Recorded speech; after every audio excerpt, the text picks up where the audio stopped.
Forms ಹಾಗೂ ಕೆಲವೊಂದು form ಇನ್ಪುಟ್ಸ್ಗಳ ಬಗ್ಗೆ ತಿಳ್ಕೊಳ್ಳೋಣ.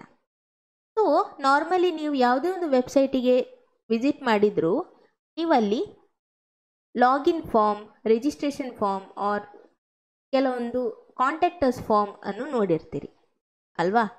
ಸೊ ಈ ಫಾರ್ಮಲ್ಲಿ ಏನಿರುತ್ತೆ, ಸೊ ನೀವು ನೇಮನ್ನು ಎಂಟರ್ ಮಾಡ್ಬೋದು, ಇಮೇಲನ್ನು ಎಂಟರ್ ಮಾಡ್ಬೋದು, ಪಾಸ್ವರ್ಡ್ ಆರ್ ಕೆಲವೊಂದು ರೇಡಿಯೋ ಬಟನ್, ಚೆಕ್ ಬಾಕ್ಸ್ ಈ ಥರದ್ದು ಇನ್ಪುಟ್ಸ್ಗಳಿರುತ್ತೆ. ಓಕೆ, ಸೊ ಈ ಥರದ್ದು ಫಾರ್ಮ್ ಹಾಗೂ ಇನ್ಪುಟ್ಸ್ಗಳನ್ನು ನಮ್ಮ ವೆಬ್ಸೈಟಲ್ಲಿ ಹೇಗೆ ಡಿಸ್ಪ್ಲೇ ಮಾಡ್ಬೋದು ಅಂತ ಇವತ್ತಿನ ವಿಡಿಯೋದಲ್ಲಿ ನೋಡೋಣ. ಓಕೆ, ಸೊ ನೀವು ಒಂದು ಫಾರ್ಮನ್ನು ಹಾಕಬೇಕು ಅಂದರೆ ಮೊದಲು ನೀವು ಫಾರ್ಮ್ ಅನ್ನುವ ಒಂದು ಟ್ಯಾಗನ್ನು ಬರಿಬೇಕಾಗತ್ತೆ. ಓಕೆ, ಸೊ ಫಾರ್ಮ್ ಅನ್ನೋದು ಒಂದು ಟ್ಯಾಗ್. ಸೊ ಇಲ್ಲಿ ಈ ಫಾರ್ಮ್ ಟ್ಯಾಗ್ ಒಳಗೆ ನೀವು ಎಲ್ಲ ಫಾರ್ಮ್ ಇನ್ಪುಟ್ಸ್ಗಳನ್ನು ಬರೆಯುವಂಥದ್ದು. ಓಕೆ, ಸೊ ಯಾವುದೆಲ್ಲ ಅಂತ ಒಂದೊಂದಾಗಿ ನೋಡೋಣ. ಓಕೆ, ಮೊದಲು ನಾನು ನಿಮಗೆ ನೀವು ಎಂಟರ್ ಮಾಡಿದಂತಹ ಫೀಲ್ಡ್, ನೀವು ಒಂದು ಇನ್ಪುಟ್ ಫೀಲ್ಡನ್ನು ಕೊಡ್ತೀರಿ. ಸೊ ಆ ಇನ್ಪುಟ್ ಫೀಲ್ಡನ್ನು ಡಿಸ್ಕ್ರೈಬ್ ಮಾಡಲಿಕ್ಕೆ ನಾವು ಲೇಬಲ್ ಅನ್ನುವ ಒಂದು ಟ್ಯಾಗನ್ನು ಯೂಸ್ ಮಾಡ್ತೀವಿ. Okay, so label tag. Okay, so ಈ ಲೇಬಲ್ ಟ್ಯಾಗನ್ನು ನಾವು ಒಂದು ಇನ್ಪುಟ್ ಫೀಲ್ಡನ್ನು ಡಿಸ್ಕ್ರೈಬ್ ಮಾಡಲಿಕ್ಕೆ ಆರ್ ರೆಪ್ರೆಸೆಂಟ್ ಮಾಡಲಿಕ್ಕೆ ಯೂಸ್ ಮಾಡ್ತೀವಿ. ಸೊ ಇಲ್ಲಿ ನಾನು ನೇಮ್ ಅಂತ ಬರಿತೀನಿ. ಓಕೆ, ಸೊ ಇಲ್ಲಿ ನೀವು ನೋಡೋ ಹಾಗೆ ಇಲ್ಲಿ ನೇಮ್ ಅಂತ ಡಿಸ್ಪ್ಲೇ ಆಗ್ತಾ ಇದೆ. ಓಕೆ, ಸೊ ಈ ಲೇಬಲ್ ಅನ್ನುವ ಒಂದು ಟ್ಯಾಗಿಗೆ ಒಂದು ಆಟ್ರಿಬ್ಯೂಟ್ ಇದೆ. ಸೊ ಅದು ಯಾವುದು ಅಂದರೆ ಫಾರ್ ಅನ್ನುವ ಒಂದು ಆಟ್ರಿಬ್ಯೂಟ್. ಸೊ ಈ ಫಾರ್ ಆಟ್ರಿಬ್ಯೂಟ್ ಏನು ಹೇಳುತ್ತೆ ಅಂದರೆ ಈ ಲೇಬಲನ್ನು ನಾವು ಯಾವ ಫೀಲ್ಡಿಗೆ ಕೊಟ್ಟಿರುವಂಥದ್ದು ಅಂತ. ಓಕೆ, ಸೊ ಇಲ್ಲಿ ನಾನು ಫಾರ್ ನೇಮ್ ಅಂತ ಕೊಡ್ತೀನಿ. ಓಕೆ, ನೆಕ್ಸ್ಟ್ ನಾನು ಒಂದು ಇನ್ಪುಟ್ ಫೀಲ್ಡನ್ನು ಎಂಟರ್ ಮಾಡ್ತೀನಿ. ಓಕೆ, ಸೊ ಇನ್ಪುಟ್ ಫೀಲ್ಡನ್ನು ಎಂಟರ್ ಮಾಡಲಿಕ್ಕೆ ನಾವು ಇನ್ಪುಟ್ ಅನ್ನುವ ಒಂದು ಟ್ಯಾಗನ್ನು ಯೂಸ್ ಮಾಡಬೇಕಾಗತ್ತೆ. ಸೊ ಇದು ಸೆಲ್ಫ್ ಕ್ಲೋಸಿಂಗ್ ಟ್ಯಾಗ್ ಆಗಿರುತ್ತೆ. ಓಕೆ, ಸೊ ಈ ಇನ್ಪುಟ್ ಟ್ಯಾಗಿಗೆ ಕೂಡ ಸುಮಾರು ಆಟ್ರಿಬ್ಯೂಟ್ಸ್ಗಳಿದೆ. ಸೊ ಮೇಯ್ನಾಗಿ ಯೂಸ್ ಮಾಡುವಂತಹ ಆಟ್ರಿಬ್ಯೂಟ್ ಯಾವುದು ಅಂದರೆ ಟೈಪ್ ಅನ್ನುವ ಒಂದು ಆಟ್ರಿಬ್ಯೂಟ್. ಓಕೆ, ಸೊ ಈ ಟೈಪ್ ಅನ್ನುವ ಆಟ್ರಿಬ್ಯೂಟನ್ನು ನಾವು ಯಾಕೆ ಯೂಸ್ ಮಾಡ್ತೀವಿ ಅಂದರೆ ಇದು ಯಾವ ಟೈಪಿನ ಇನ್ಪುಟ್ ಫೀಲ್ಡ್ ಅಂತ ರೆಪ್ರೆಸೆಂಟ್ ಮಾಡಲಿಕ್ಕೆ. ಓಕೆ, ನಾನಿಲ್ಲಿ ಸಿಂಪಲ್ಲಾಗಿ ಒಂದು ಟೆಕ್ಸ್ಟ್ ಫೀಲ್ಡನ್ನು ಎಂಟರ್ ಮಾಡ್ತೀನಿ. ಓಕೆ, ಸೊ ನೀವು ಇಲ್ಲಿ ನೋಡೋ ಹಾಗೆ ನಿಮಗೆ ಇಲ್ಲಿ ಒಂದು ಟೆಕ್ಸ್ಟ್ ಫೀಲ್ಡ್ ಡಿಸ್ಪ್ಲೇ ಆಗ್ತಾ ಇದೆ. ಓಕೆ, ಸೊ ನೆಕ್ಸ್ಟ್ ನಾನು ಇನ್ನೊಂದು ಆಟ್ರಿಬ್ಯೂಟನ್ನು ಕೊಡ್ತೀನಿ. ಅದು ಯಾವುದು ಅಂದರೆ ಐ ಡಿ. ಸೊ ಈ ಐ ಡಿ ಆಟ್ರಿಬ್ಯೂಟನ್ನು ಯಾಕೆ ಕೊಡಬೇಕು ಅಂದರೆ ನಿಮ್ಮ ಈ ಇನ್ಪುಟ್ ಫೀಲ್ಡನ್ನು ಯುನೀಕಾಗಿ ಐಡೆಂಟಿಫೈ ಮಾಡಲಿಕ್ಕೆ ಐ ಡಿ ಅನ್ನುವ ಒಂದು ಆಟ್ರಿಬ್ಯೂಟನ್ನು ಯೂಸ್ ಮಾಡ್ತೀವಿ. ಓಕೆ, ಸೊ ಇಲ್ಲಿ ನಾನು ನೇಮ್ ಅಂತ ಕೊಡ್ತೀನಿ. ಓಕೆ, ಸೊ ಇಲ್ಲಿ ನಾವು ಇಲ್ಲಿ ಐ ಡಿ ನೇಮ್ ಅಂತ ಕೊಟ್ಟಿದ್ದೀವಿ. ಓಕೆ, ಸೊ ಇಲ್ಲಿ ಫಾರ್ ನೇಮ್ ಅಂತ ಕೊಟ್ಟಿದ್ದೀವಿ. ಸೊ ಈ ನೇಮ್ ಏನು ಅಂದರೆ ಈ ಫೀಲ್ಡಿನ ಐ ಡಿ ಆಗಿ ಇರುತ್ತೆ. ಓಕೆ, ಸೊ ಇಲ್ಲಿ ನೀವು ಈ ಲೇಬಲನ್ನು ಕ್ಲಿಕ್ ಮಾಡಿದರೆ ನೀವು ನೋಡ್ಬೋದು ಈ ಫೀಲ್ಡ್ ಹೈಲೈಟ್ ಆಗ್ತಾ ಇದೆ ಅಲ್ವಾ. ಸೊ ಇದೇನು ಹೇಳುತ್ತೆ ಅಂದರೆ ಈ ಲೇಬಲ್ ಈ ಫೀಲ್ಡನ್ನು ರೆಪ್ರೆಸೆಂಟ್ ಮಾಡ್ತಾ ಇದೆ ಅಂತ. ಒಂದು ವೇಳೆ ಈ ಲೇಬಲ್, ಈ ಫಾರ್ ವ್ಯಾಲ್ಯೂ ಮತ್ತು ಈ ಐ ಡಿ ವ್ಯಾಲ್ಯೂ ಡಿಫ್ರೆಂಟ್ ಆಗಿದ್ದರೆ ನೀವು ಇಲ್ಲಿ ಕ್ಲಿಕ್ ಮಾಡಿದಾಗ ಏನೂ ಹೈಲೈಟ್ ಆಗಲ್ಲ. ಓಕೆ, ಸೊ ಈ ಥರ ನೀವು ಒಂದು ಲೇಬಲ್ ಮತ್ತು ಒಂದು ಇನ್ಪುಟ್ ಫೀಲ್ಡ್, ಟೆಕ್ಸ್ಟ್ ಫೀಲ್ಡನ್ನು ಕೊಡ್ಬೋದು. ಓಕೆ, ಸೊ ನೆಕ್ಸ್ಟ್ ಆಟ್ರಿಬ್ಯೂಟ್ ಯಾವುದು ಅಂದರೆ ನೇಮ್ ಅನ್ನುವ ಒಂದು ಆಟ್ರಿಬ್ಯೂಟ್. ಓಕೆ, ಈ ನೇಮ್ ಆಟ್ರಿಬ್ಯೂಟನ್ನು ನಾವು ಯಾಕೆ ಯೂಸ್ ಮಾಡ್ತೀವಿ ಅಂದರೆ ನಾವು ಸರ್ವರ್ ಸೈಡ್ ಪ್ರೋಗ್ರಾಮಿಂಗ್ ಮಾಡುವಾಗ ಈ ನೇಮ್ ಅನ್ನೋ ಒಂದು ಆಟ್ರಿಬ್ಯೂಟನ್ನು ಯೂಸ್ ಮಾಡ್ತೀವಿ. ಓಕೆ, ಸೊ ನೆಕ್ಸ್ಟ್ ಇನ್ನೊಂದು ಆಟ್ರಿಬ್ಯೂಟ್ ಯಾವುದು ಅಂದರೆ ಪ್ಲೇಸ್ ಹೋಲ್ಡರ್. ಓಕೆ, ಸೊ ಇಲ್ಲಿ ನಾನು ಎಂಟರ್ ದಿ ನೇಮ್ ಅಂತ ಕೊಡ್ತೀನಿ. ಸೊ ಇಲ್ಲಿ ನೀವು ನೋಡ್ಬೋದು. ಸೊ ಈ ಟೆಕ್ಸ್ಟ್ ಬಾಕ್ಸ್ ಒಳಗೆ ನಿಮಗೆ ಎಂಟರ್ ದ ನೇಮ್, ನೀವು ಏನನ್ನು ಎಂಟರ್ ಮಾಡಬೇಕು ಅಂತ ಬರಿಬೇಕು, ನಿಮಗೆ ಅರ್ಥ ಮಾಡಬೇಕು ಅಂದರೆ ಇಲ್ಲಿ ಎಂಟರ್ ದಿ ನೇಮ್ ಅಂತ ಪ್ಲೇಸ್ ಹೋಲ್ಡರ್ ಹಾಕ್ಬೋದು. ಓಕೆ, ಸೊ ಇಲ್ಲಿ ನಾನು ಲೈನ್ ಬ್ರೇಕನ್ನು ಕೊಡ್ತೀನಿ ಸೊ ದ್ಯಾಟ್ ಸ್ವಲ್ಪ ನೀಟಾಗಿ ಕಾಣಿಸುತ್ತೆ. ಓಕೆ, ಸೊ ಈ ಥರ ನಾವು ಒಂದು ಲೇಬಲನ್ನು ಎಂಟರ್ ಮಾಡಿದ್ವಿ, ಅದೇ ಥರ ಒಂದು ಟೆಕ್ಸ್ಟ್ ಇನ್ಪುಟ್ ಫೀಲ್ಡನ್ನು ಎಂಟರ್ ಮಾಡಿದ್ವಿ. ಓಕೆ, ಸೊ ಇಲ್ಲಿ ನಾನು ಒಂದು ಪ್ಯಾರಾಗ್ರಾಫ್ ಟ್ಯಾಗ್ ಒಳಗೆ ಇದನ್ನು ಬರಿತೀನಿ. ಓಕೆ, ಇಲ್ಲಿ ಓಕೆ, ಸೊ ನಾವು ಇಲ್ಲಿ ಟೆಕ್ಸ್ಟ್ ಫೀಲ್ಡನ್ನು ಎಂಟರ್ ಮಾಡಿದ್ವಿ. ಇಲ್ಲಿ ನಾನು ಟೆಕ್ಸ್ಟ್ ಅಂತ ಬರಿತೀನಿ. ನೆಕ್ಸ್ಟ್ ನಿಮಗೆ ಒಂದು ಇಮೇಲ್ ಏನು ಇನ್ಪುಟ್ಟನ್ನು ಎಂಟರ್ ಮಾಡಬೇಕು ಅಂದರೆ ಹೇಗೆ ಬರೆಯೋದು?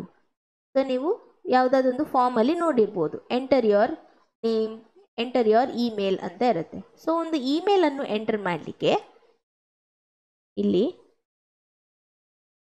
ಇಮೇಲ್ ಅಂತ ಕೊಡ್ತೀನಿ. ಸೊ ಮೊದಲು ನಾನು ಲೇಬಲ್ ಅನ್ನುವ ಟ್ಯಾಗ್ ಅನ್ನು ಬರಿತೀನಿ. ಇಲ್ಲಿ ನಾನು ಇಮೇಲ್ ಅಂತ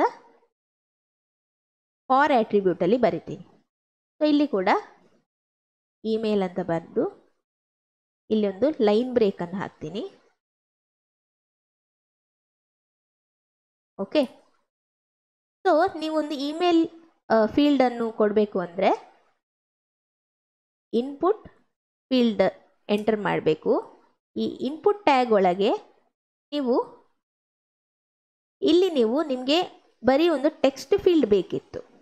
ಸೊ ನೀವು ಇಲ್ಲಿ ಟೈಪ್ ಟೆಕ್ಸ್ಟ್ ಅಂತ ಕೊಟ್ಟಿದ್ರಿ, ಆದರೆ ನನಗೆ ಇಲ್ಲಿ ಇವಾಗ ಇಮೇಲ್ ಅನ್ನು ಎಂಟರ್ ಮಾಡಲಿಕ್ಕಿದೆ. ಸೊ ಟೈಪ್ ನಾವು ಇಮೇಲ್ ಅಂತ ಕೊಡ್ಬೋದು.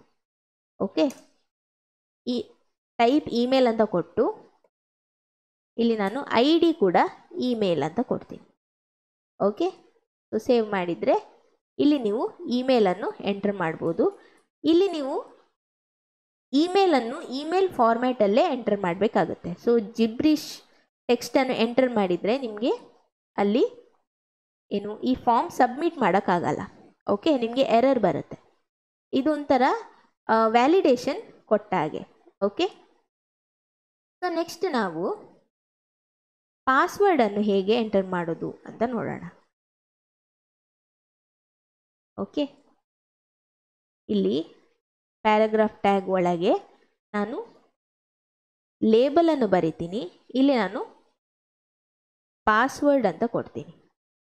ಓಕೆ, ಇಲ್ಲಿ ಕೂಡ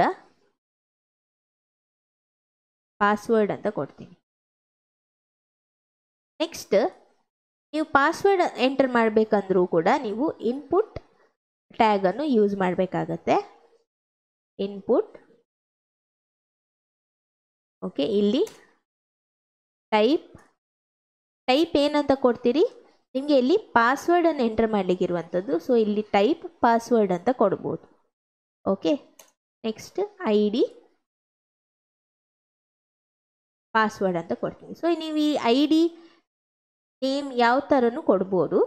ಓಕೆ, ಸೊ ಇಲ್ಲಿ ನೀವು ಇವಾಗ